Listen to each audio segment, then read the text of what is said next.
matter what takes place in the interim, there are some things we can never assign to oblivion, memories that will never be rubbed away. They remain with us forever, like a touchstone. Once upon a time there was a school. O Lord God, when thou givest to thy servants to endeavour any great matter, grant us also to know that it is not the beginning, but the continuing of the same until we thoroughly finish, which yieldeth the true glory, through him who with the finishing of thy work laid down his life. Amen.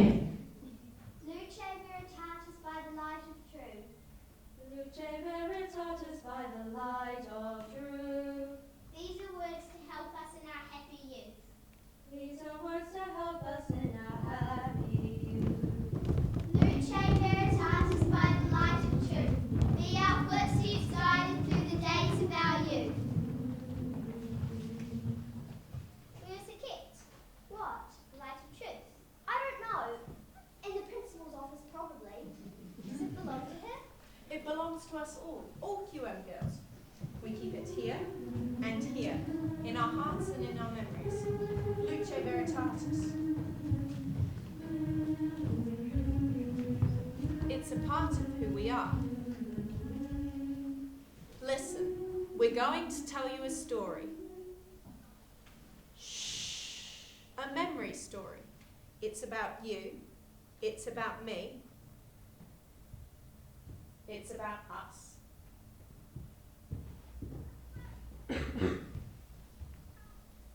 All of us. Look. Listen.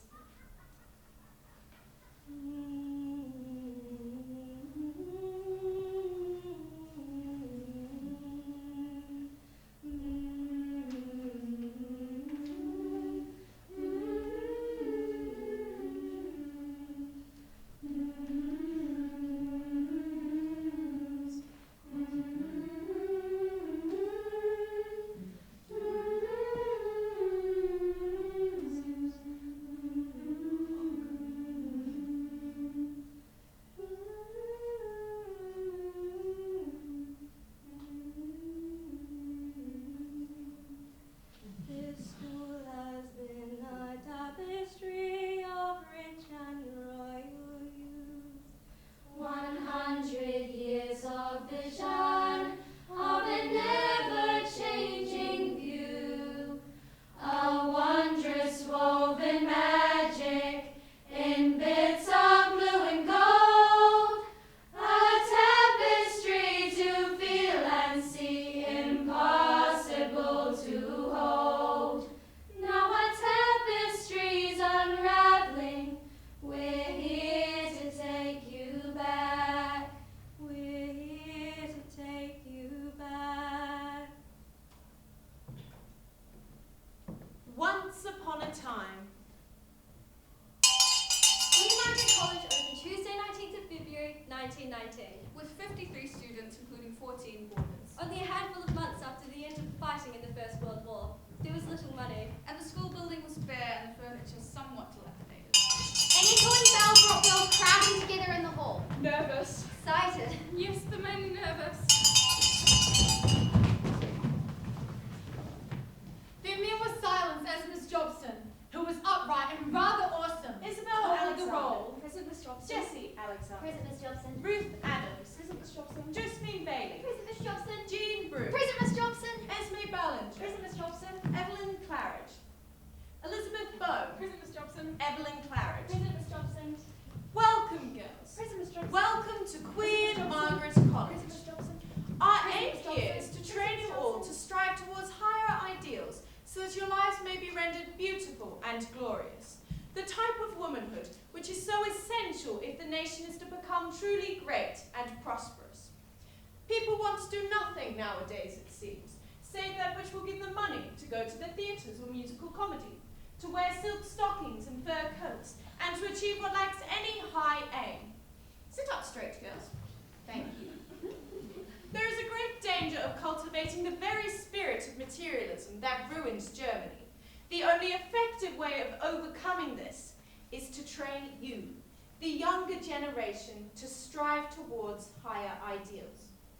And so, girls, we begin on this journey. We begin. Thank you, Miss Jobson.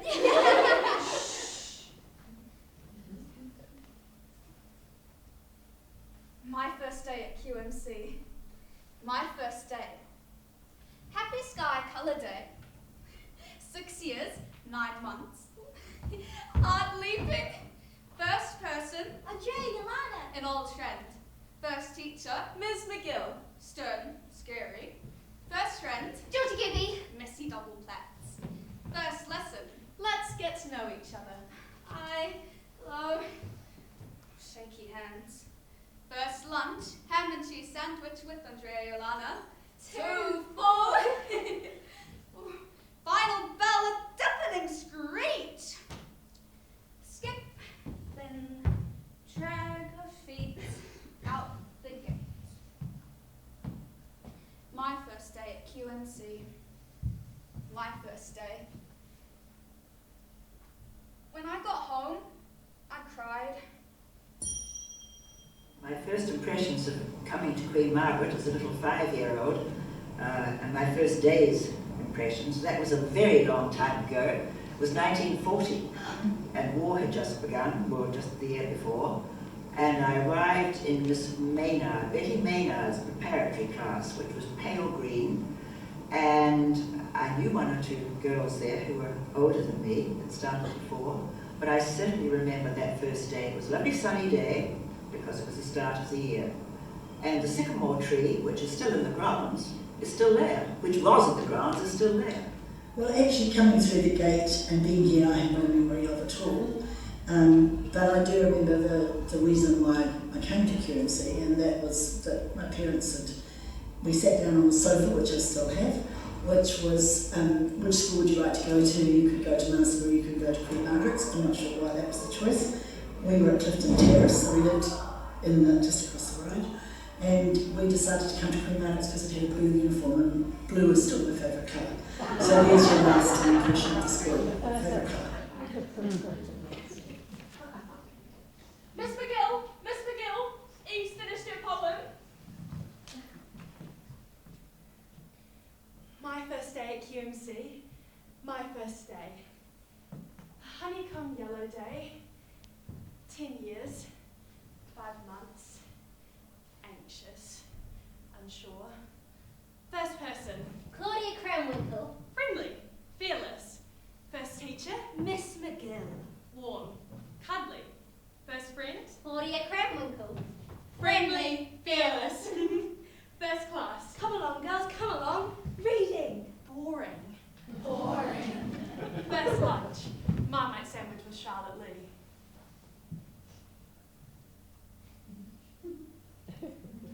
Awkward. Final bell, ear piercing, relief, freedom. My first day at QMC, my first day. When I got home, I cried. I think that I had a few first impressions. The first thing was about being part of a group where we were all the same, but obviously we were different as well, and I think that's a theme that carried on throughout my school life. I was lucky enough to be starting here with my best friend from primary school, so I had a friend as well as being part of a group. The second thing was, I think there was kind of a novelty involved in my first few days at school. We were in an unusual kind of classroom in school block, because at the time junior school was across the road at Moai, which was a historic home in a building, I guess, that lots of other people have talked about, walking across the bridge, across the road to Assembly, and I can still kind of hear that, sound of, millions of pairs of feet tramping across, and I remember that the bridge was, had chicken wire on the bottom, so it almost sounded like little tapping as we walked across the road. The last thing I remember, and I've got a photo of this as well, is I remember being desperately keen to button my blazer, and wearing my blazer around, buttoned up on the first day, and I'm sure I already worn it around the house about 10 times before I got to school. We had, it was the days when we had to graduate from using pencil to an ink pen. We didn't have biros, they were ink pens, and I remember our desks had, the old style wooden desks with the lift up lids and things like that, and we had the ink wells, the ceramic ink wells, and I remember being an ink monitor. We were allowed to go around and fill up the ink wells. The other things I probably remember about my probably the first year maybe, is just the overwhelming sense of how special this place was and how privileged I was to be here.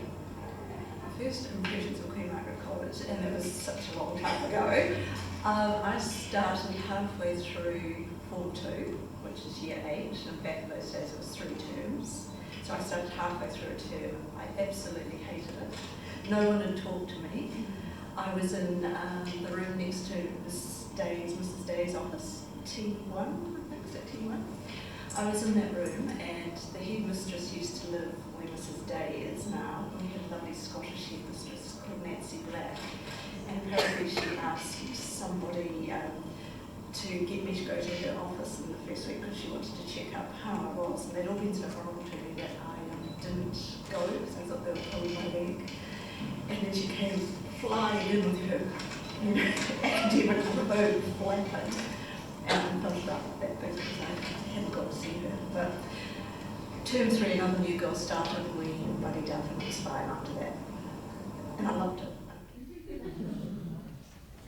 Siobhan's first day. My first day Her first day at QMC. was a hazy blue sky colour day. 12 years, 6 months. Ready, steady. First person, Danny Farrell. buck-teeth and crazy. First teacher, Mrs. Fraser. insane and so funny. First friend, Christina Metalakakis. gorgeous, who I wanted to be. First class, Hurry up, girls. Humanities. Antarctica Studies. zoned out, stressed. First lunch, chicken sprouts frats with Danny and Riley. Trying too hard. Final bell, start of the stampede, loud and alive. Her first day at QMC. My first day at QMC. When I got home, She cried. I do remember that it was a very, very odd experience, and the other girls seemed really odd to me, probably because they were all wearing school uniforms like me, and I sort of thought this is a very, very strange and quite exotic place in a kind of Dickensian sort of way. And I do remember going, and I still dream about this, down, crocodiling down to the new hall, which I think was built, and correct me if I'm wrong, but I remember that. I think it was then. And I don't remember that we were silent or not, but I've been reminded that we had to be silent. So it was very strange and kind of like I was in a kind of a period play or something. School stand. And so, girls, we begin on this journey. We begin.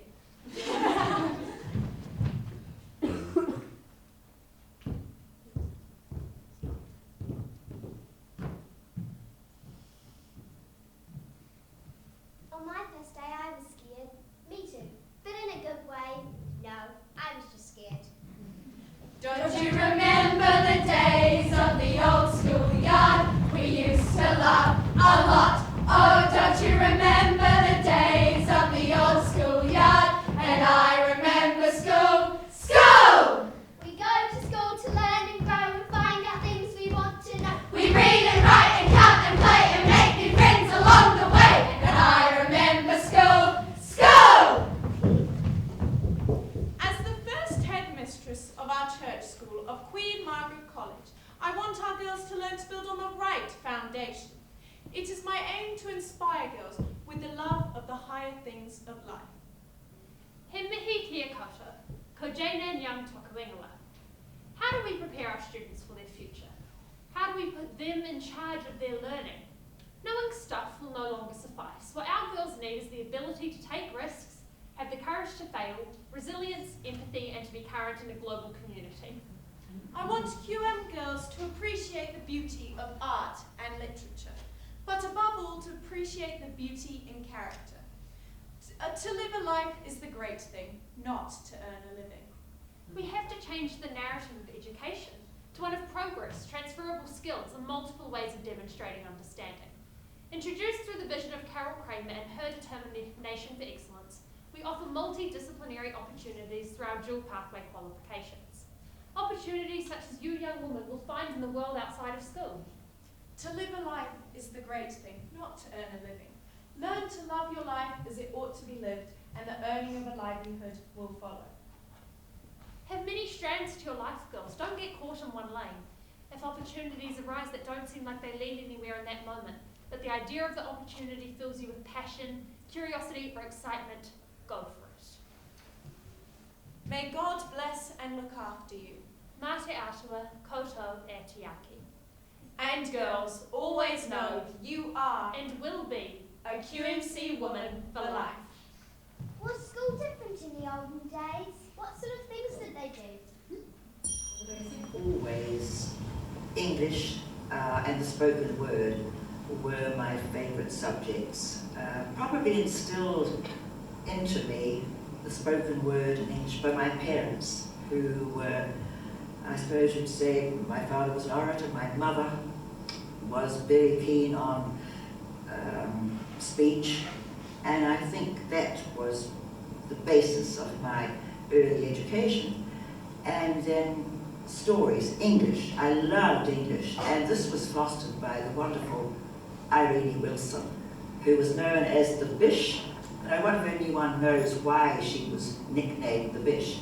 I think it had something to do with the fact that she was or had been an Anglican, probably was still an Anglican, and a bishop, something to do with that. But she loved English, and every morning, at morning assembly, she would read us something from an English text, C.S. Lewis or biblical passages, and she had a wonderful voice. And I think in that very early time of my life at school, I appreciated that so much. When you got into secondary school, you moved into either stream, inverted commas, the S stream, which was the scholastic stream, and the other stream, which was called general. And if you were in scholastic, you did math, science, French, and if you were general, you did less of those and more of typing and homey type things at school. So it was huge when I was at school. It was the big thing to leap over. And I did a lot of work for it, and I did well in it, and I realised then, took me a while, that the more work you did, the better you got. In the fifth form I got 98 for geography, and my mother came in to complain about, and in my report, Mrs. Lawrence, sweet lovely Mrs. Lawrence, it said that with better organisational skills I could do very well. Well, that was like a red rag to a bull. My mother was so embarrassing in that foyer out there. I was beyond mortified because I was a fifth former in a house something or other. And she said, how much better do you want her to do? She's the most organised person I've ever, blah, blah, blah. Because parents will always support their own children. So she immediately withdrew me from geography. That was the end of the conversation. And I took Latin, which I only got 52 for. So she thought that was a better thing to do. I should be achieving a higher goal in the lower language. Best thing, I think Latin is the most valuable subject you can do. Anyone doing Latin, keep it up. I made all my children take Latin, and it has been really useful travelling. So I got my geography eventually. I loved scripture. That's what it's called, not religious studies. It was called scripture because the stories from the Old and the New Testament, and they were always told with such enthusiasm and fervour. On I think a Monday morning, or some day, I can't remember which day of the week it was, we used to have the minister from St Andrew's Church who came, and there was one rather elderly gentleman called Reverend Brian Kilroy, and I didn't know till years later that he was actually blind, and he couldn't read from the Bible, but he knew by heart passages. But he had a weepy eye, and the tears sort of ran down his eye, and I used to feel very sorry for him. And I thought, well, to be a good person, you had to cry. And so I cried because Brian Kilroy cried when we sang, "There's a green hill far away without a city wall, where our dear Lord was crucified. He died to save us all." And Brian Kilroy's, the tears would run down, so I thought if I screwed up my eyes very, I would be like Brian Kilroy too. I want you girls to appreciate the beauty of art and literature. If something fills you with passion, curiosity, or excitement, girls, go for it. Blank canvas, acrylics, paintbrushes and artistry. Cold black piano, tea-stained notebook. Kaleidoscope of colours, outstretched wings and city skylines. Strings, keys, and words. Notes that leave fingers become ink on the page, cursive with power. Faces peering, faces sleeping. Palms flat, water running. Days filled with music are days full of song. Symbols raining from above. Dream to Dream, Dahi Lim, 2013. And songs from the heart set you free. Art. Music. We love it. And also maths and chem. And English and bio. And drama and media. And physics and singing. Playing and swimming. And dancing. Theatre. Galleries. And museum. And Chinese and Taneo. And reading. All of them. We love them all. Many strands, girls. Have many strands. Well, I was identified as being academic very strongly. Maths would have been my favourite subject, and I was always going to be a doctor, but I went to Dunedin, which Mrs. Black said was where you went to get husbands, because girls in Queen Margaret needed good husbands, and therefore I wanted a doctor or a dentist. And unfortunately, that's incredibly true of my era. But I was a bit of a rebel, so I lasted a week and there were no ballet classes. So I came back and joined the ballet company and left school, much to my father's utter disgust.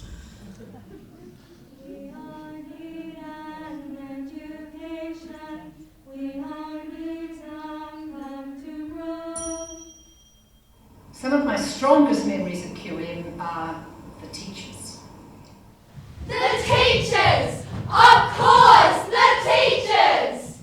We all need an education. We all need some help to grow.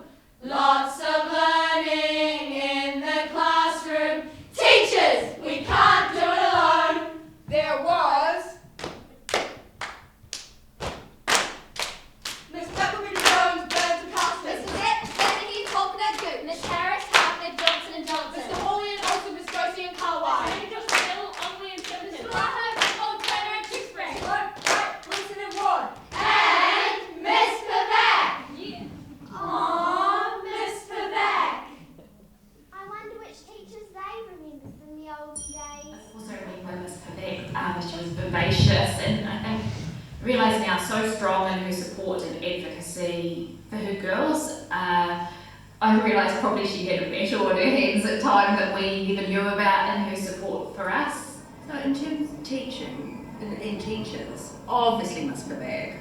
I'm a Miss Pavak puppy, and she was my sixth form teacher. She was my English teacher at various stages. She was just, she was a phenomenal lady. And what was nice for me when my niece started in year 1, 8 years ago, Miss Pavak was still here. And it was like, oh my goodness, you McIntyre girls, what are you doing here? And of course we were bringing Charlotte back to school, or bringing Charlotte to school. And it was just like, oh my goodness, she's still here. And she still wore she was still wearing the outrageous tights and all the jewellery and stuff like that. And I remember vividly, she'd come into class, and we had English in our form class in the sixth form, and you could hear it coming from the end of the corridor, and we'd be just like, shh, shh, shh, here she comes, here she comes. So just Natalie was my favourite. A lovely teacher, Mrs. Phipson, who is now Mrs. Campion, Judy Campion. She was great, and she made it so exciting that I just really loved history and went on to do a history degree. She was so elegant, I remember that. She always had the most amazing clothes, and we always used to go, gosh, isn't she lovely today? And they all used to wear their robes back then. But she was just really funny, and you felt like she treated you like an adult, and she was really encouraging, just really nice Miss Morrison, who used to be the cooking teacher, because we had cooking and sewing back then. And I'm sure she'd come out of the army. She was British, and she used to walk around with hands behind her back, going, "Now, girls, get your round-bladed knife." I had those who could play tennis so well, because I loved tennis. And of course, we had the wonderful Nancy Fleming, who was the sports and games mistress. And for years you could tell a Queen Margaret girl playing tennis because she taught us so wonderfully well. And the style, Nancy Fleming's style of tennis, she was, I think, 9-time champion, tennis champion, or tennis champion. Miss Black, that was English, and Mrs. Cochrane, because I had them both at first stages. And Mrs. Robson, who was chemistry and biology, and actually students, huge interest in the students. And also that ability to listen to someone and take it on board, as opposed to sliding over them, which is easy enough to do if somebody irritates you in the classroom.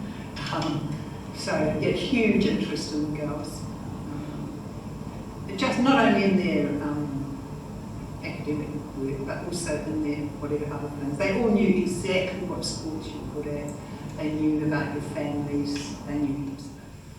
Mrs. Black and Mrs. Cochrane in particular did exactly that style, but they really impinged on you. And Mrs. Cochrane in particular, I remember bringing in poets like Sam Hunt and things like that. So she was very contemporary, actually, because he was a very young anti-establishment guy. And so we were introduced to some really bold and rigorous and varied ideas as well. I think those two teachers in particular had the brilliance, they were brilliant teachers, to engage but it wasn't so much, I don't remember debating particularly, but really engage and impinge on us and inspire us. Ability was one who threw the ruler at me. I don't know that I thought she was wonderful, but she was probably quite good for me. She certainly made me ambidextrous. And she was very pro-maths. She made maths worth doing. Miss Finley was the iconic maths teacher when I was here. I think I caused a lot of trouble for her. She's the one who cut off my hair and measured my Dewey points. But by the same token, I was good at maths, so she was always very honest about Miss Brand was very influential. She was my sixth form teacher, and she's the one who sat on the desk with her ankles folded and said that no matter what provocations we had in life, we must remember we were ladies. I always remember that. I haven't done very well. And the other person for me was Miss Gibbons. She was my sewing teacher, and I love sewing. It was just it was a room and a place, like I said earlier, where I felt I belonged. And you know what's nice about this college is that there is a place for everybody. Everybody has a place that they belong. It doesn't have to be in the classroom. It doesn't have to be at an academic level. And it's so lovely. I just love that about school.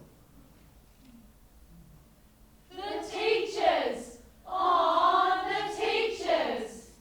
I might be a teacher when I grow up. What will you be, Casey? Lots of things, I suppose. What did you think you would be when you grew up? I never went through school thinking, when I grow up, I'm going to... And actually, I still don't know what I'm going to be. Am I grown up yet? I don't know.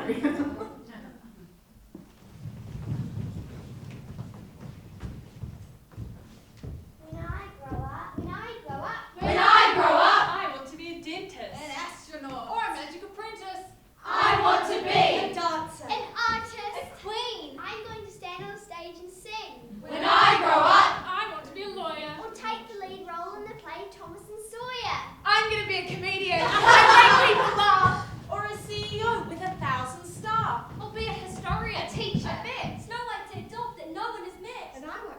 engineer. Or a really cool scientist, an awesome architect, or even an alchemist. When I grow up, I'm going to be everything. Just you wait and see. And QM will help me be the most me I can be. Dr. Holly Winton, QMC 1991 to 2002, Antarctic atmospheric chemist. Janice McCadden, QMC 1941 to 1947, theoretical physicist. Margaret Rankin, QMC 1939 to 1946, volunteer nurse. Deidre Tarrant, QMC 1953 to 1962, dancer, choreographer, artistic director. Dr. Alana Cameron, QMC 2003 to 2007, biomedical scientist. Alexandra Partridge, QMC 2004 to 2008, professional musician.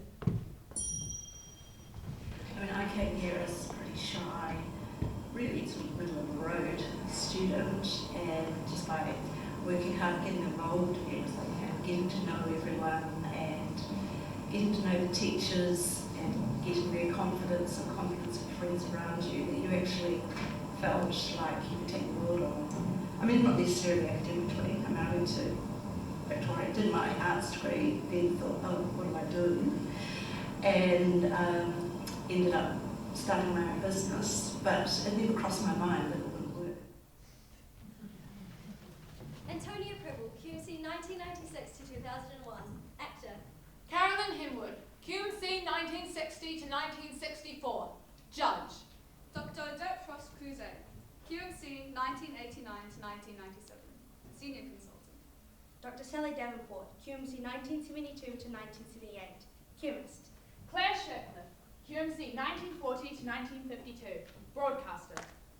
Hayley Sproul, QMC 2002 to 2007, actor, musician, comedian. Sophie Hamer, QMC 2000 to 2006, architect. Sophie Byrne, QMC 1991 to 1992, fashion designer. And many, When I grow up, I'm going to be everything. Just you wait and see. And QM will help me be the most me I can be. The most you can be? Does that include the naughty you?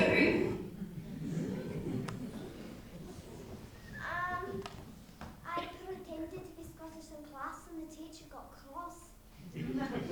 Sorry. I wore my cardigan on the street once. Sorry.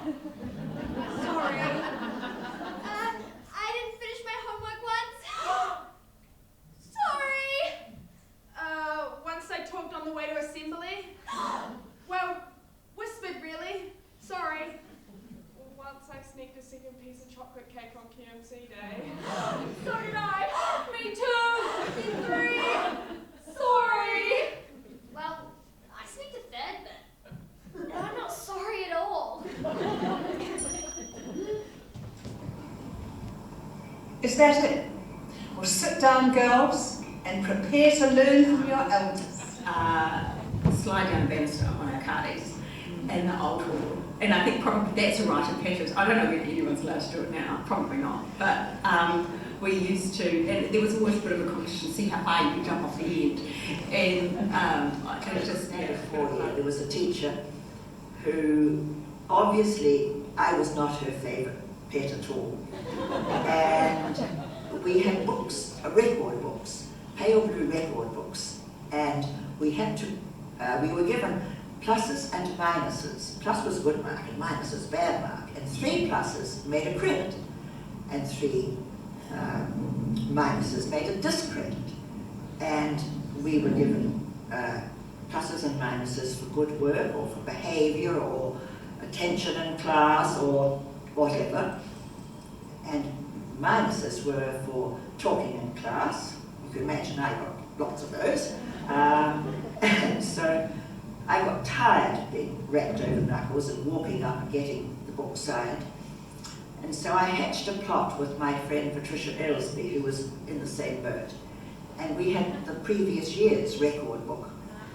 So when I was given a discredit, I would turn over the pages of the previous book and go up to the teacher I won't name, and she put it in. And then at the end of the week on a Friday, we had house meetings. and you'd have to stand up and give the number of credits or discredits that you had. Well, unfortunately, I wasn't a very bright child, so the teacher happened to be Glams's teacher at the meetings, and so, you know, when I stood up and said no discredits, she knew jolly well that she'd given me discredits. So I was again severely reprimanded, so much so that that day on the Friday, at the end of the house meetings, I was taken into the classroom, and she actually smacked my hands with a ruler, and I was sent home with a note. And of course, that was a great disgrace.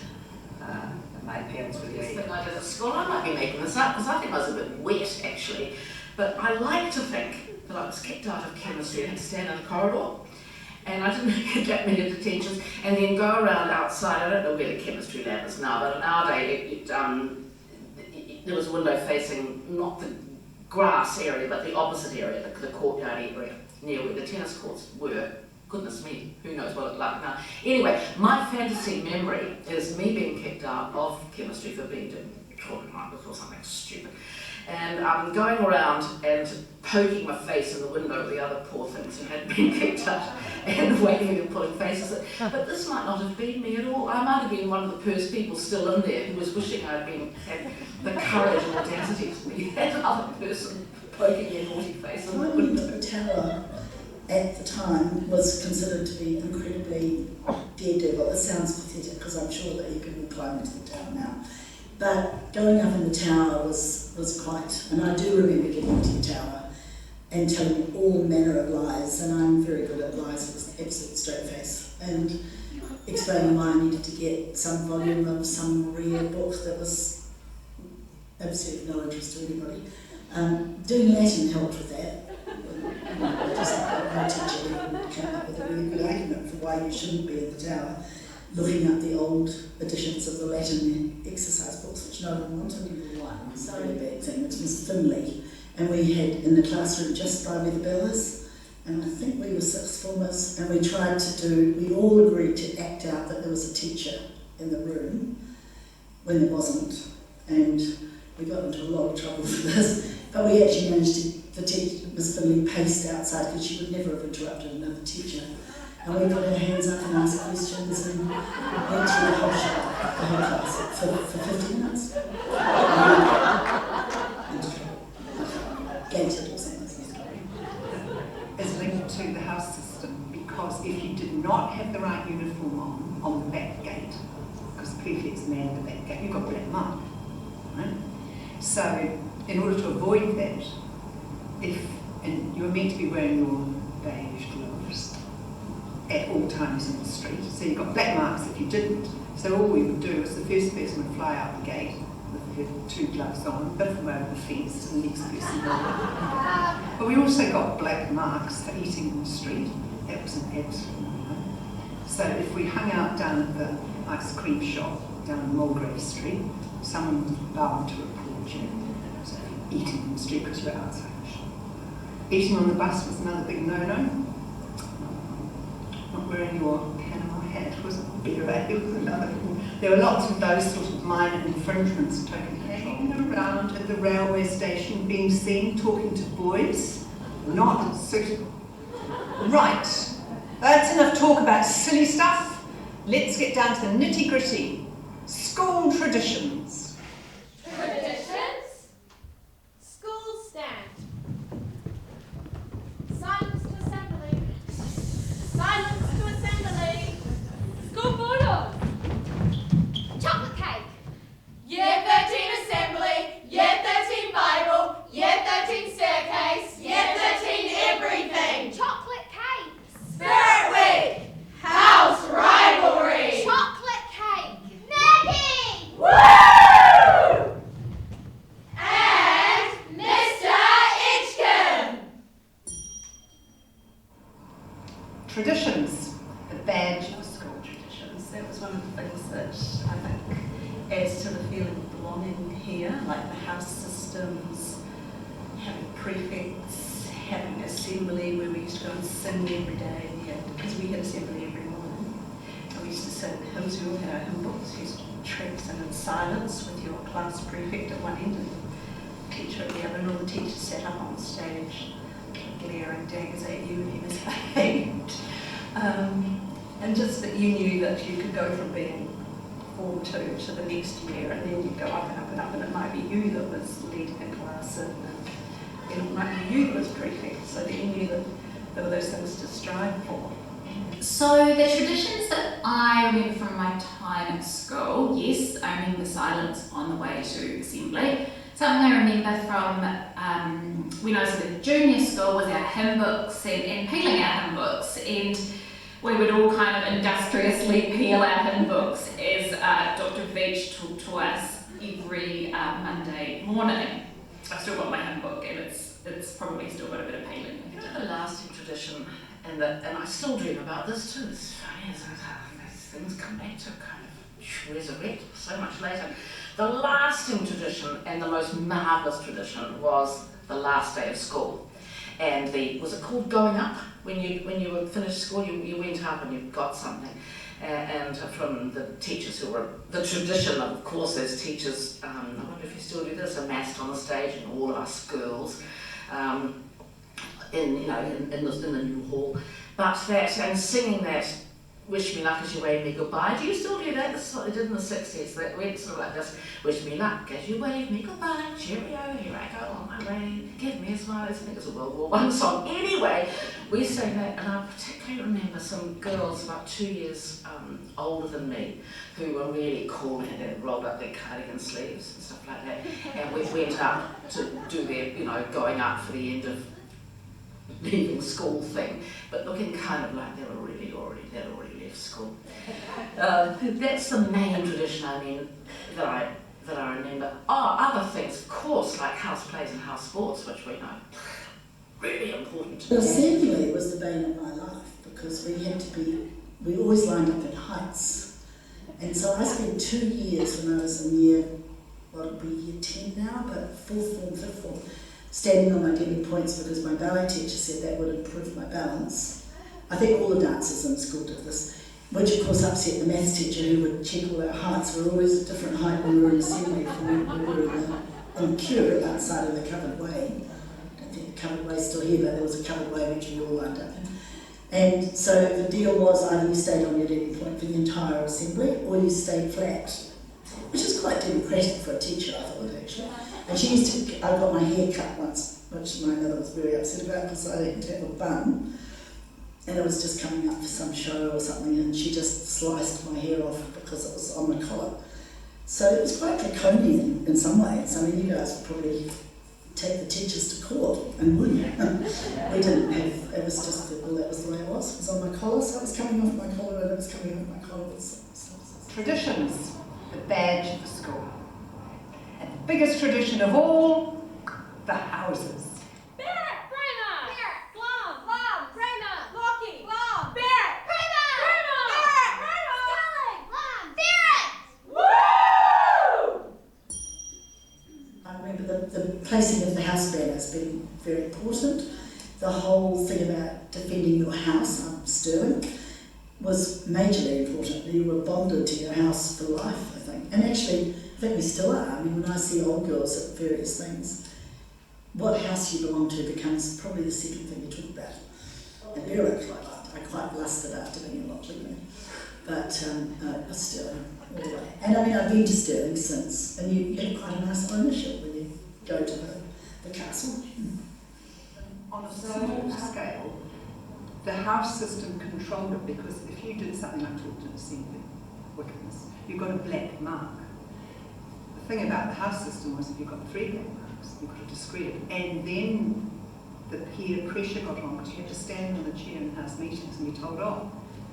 And when you're little and you watch seniors being told off, that's a warning. Don't get the black marks, don't get the discredits. That was quite powerful, like very good. The house system, because we did so much drama in it. That was cool.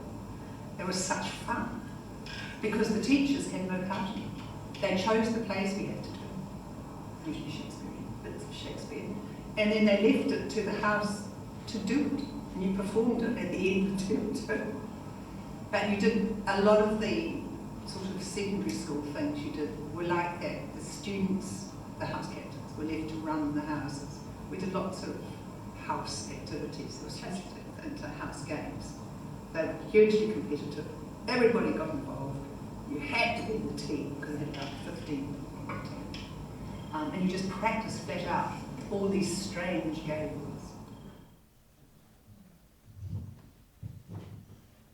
It was my first house music at QMC. I wasn't sure what to expect. The lead-up had been very different to any house music I'd been in before. We'd been practicing all term, the infamous Year 8 dance.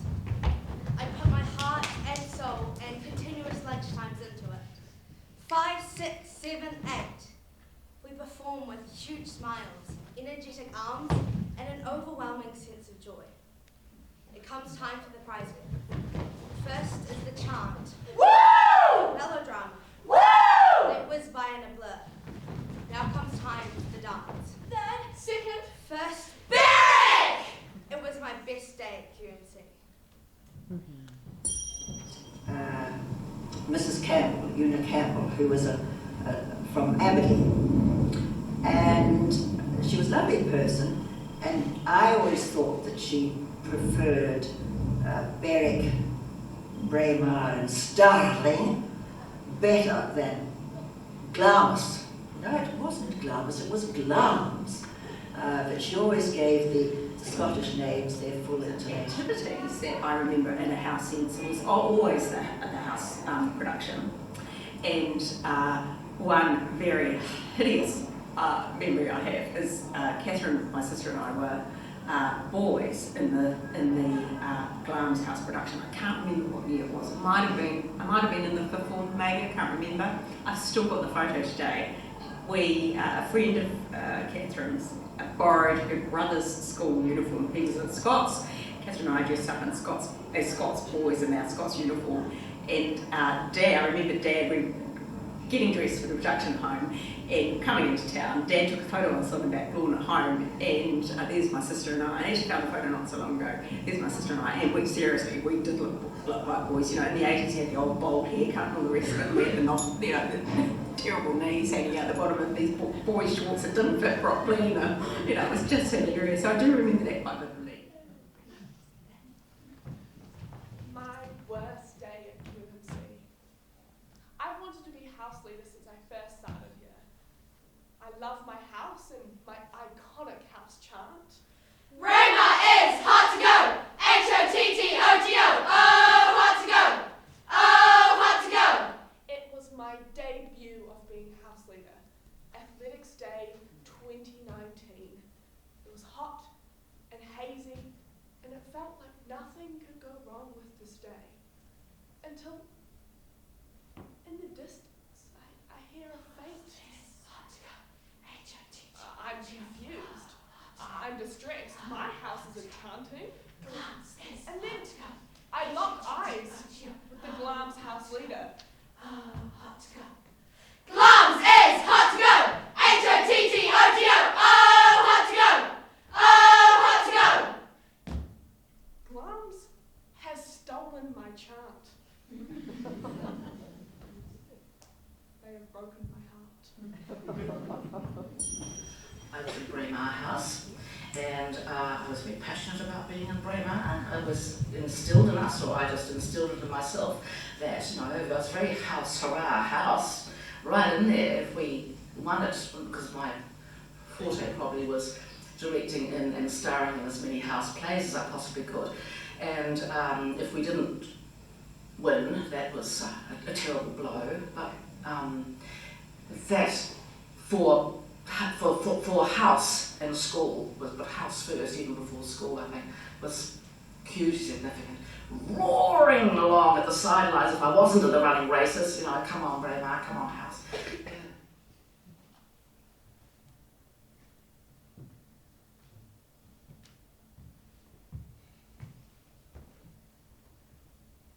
No matter how much time passes, no matter what takes place in the interim, there are some things we can never assign to oblivion, memories that will never be rubbed away. They remain with us forever, like a touchstone. I suppose if you said to me, you went to Queen Margaret, people say this to me all the time, because I teach a lot of children, you went to Queen Margaret's, what was really good about that? I think the liberal nature of the school in many ways, in terms of the church and politics and the academic, obvious academic variety. Fortunate, very fortunate. We as children didn't appreciate what our parents had done for us, but it was only really later on that we realised just how fortunate we were to have the life's values given to us and shown to us and instilled into us, and the opportunities that we had. Certainly today, when I look around with amazement at everything that students are able to do here, sporting-wise, academically, it's just amazing. Queen Margaret had on me was to make me believe that I could achieve everything. Just that total presumption that you can do it. Yeah, put a bit of effort and you can do it. It's not necessarily winning. Like, obviously not everybody can win the athletics or science schools, but just that, do it and work at it and you can succeed if you try hard. About what it is about the school that may be different to other places. I think as an old girl now, it's probably about the depth of connection with the school and about the frame of reference that you have that other people don't have. Two other Queen Margaret old girls moved to Samoa, and even though I didn't know them, I immediately contacted them and we formed a connection because we knew that there was something that we shared that other people didn't. Yes, I think it's about the people, but I also think it's about all the different components that make up being a Queen Margaret girl and the things we have in common that other people don't. So my lasting impression of Queen Margaret's is probably that space, this environment that caters for women's education. We're celebrating educating 100 years of Wellington women, and you know, in those days we didn't have a big international base. What's lovely to see is we are now, you know, a multicultural society here, and I think when I left school, I couldn't wait to leave school. Now that I've come back to school, I guess the impression I have is that it hasn't changed, but it has changed. And what hasn't changed is what we stand for, what we are as a community, what we provide to our students, and the support we put around that, you know, around the parents and the girls themselves. This is the place where they belong. The girls probably spend more time here at school than they do at home, and it's that they belong here. It's that sense of belonging for me. That's the biggest impression I have here. When I think of QMC, I think of strong, independent women finding their way in the world. When I think of QMC, I think of the friendships that I made along the way. When I think of QMC, I think of the opportunities that I've been blessed with. When I think of QMC, I think of all the memories I have made. When I think of QMC, I think of all the memories I will make. When I think of Queen Margaret College, I'm really not just trying to praise it, but I honestly do think that when I think of Queen Margaret, I think they instilled in us that girls can do anything. QMC.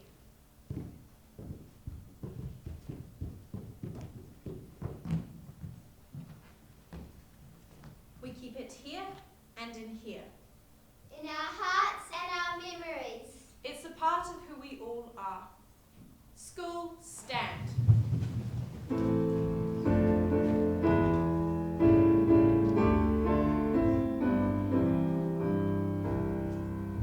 Girls of Queen Margaret, sing of our college, faith in her future and pride in her past.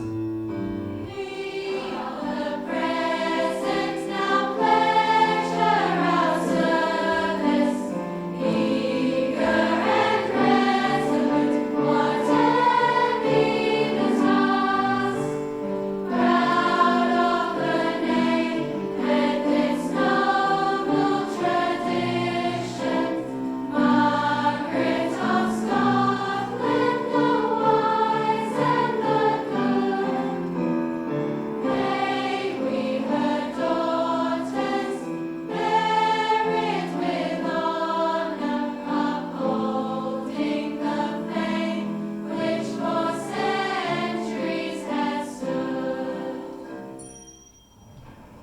QMC Woman for Life. QMC Woman for Life.